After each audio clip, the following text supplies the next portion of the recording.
Hello all. Let us discuss about influenza virus. Influenza virus is well known to cause highly contagious disease called influenza which kills thousands of people across the globe every year. Let us know about influenza. Influenza or the flu is caused by a virus called influenza virus which belongs to a family called Orthomyxoviridae. The disease is transmitted by a respiratory droplet from an infected person. Influenza virus is a major health challenge due to the 1 billion infection per year around the globe.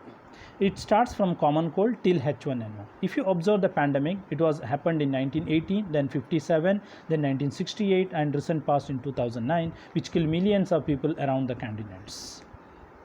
So, if you see the types of influenza, there are 4 types: A, B, and C, and D. But we discuss only about A and B because which causes major disease in human beings.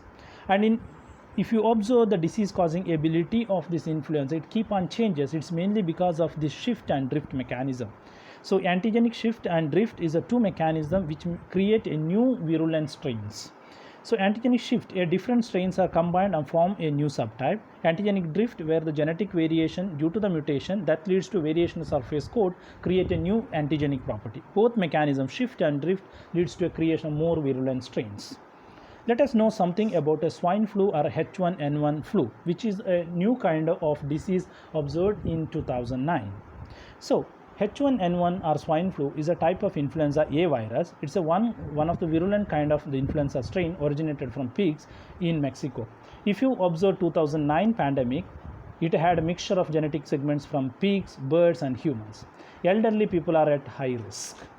If you see the symptoms of this virus, it is simple symptoms like a fever, chills, cough, then increases sore throat, runny or stuffy nose, the watery red eyes, body aches, headaches, fatigue, diarrhea, nausea, vomiting. But at the later stage, it develops breathing difficulties.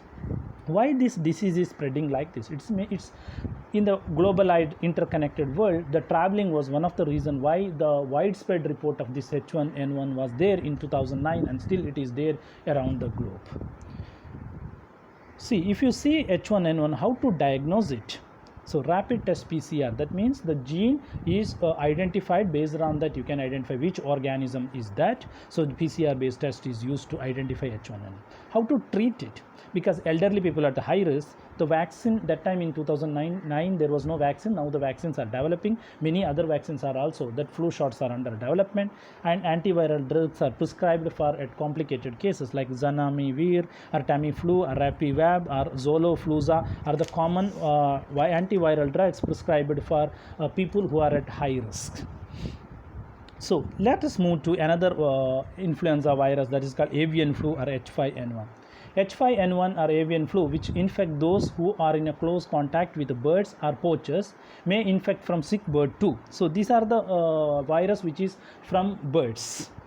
So the infection is contracted by contacting sick bird or from human to humans. Symptoms are muscle pain, coughing, sneezing, fever, headache, sore throat, and shortness of breath. The mortality rate is very high in this flu. If you observe a list of death, so mortality rate is very high. The curing rate is very less. So treatment is mainly prescribed in the form of antiviral drugs. Thank you.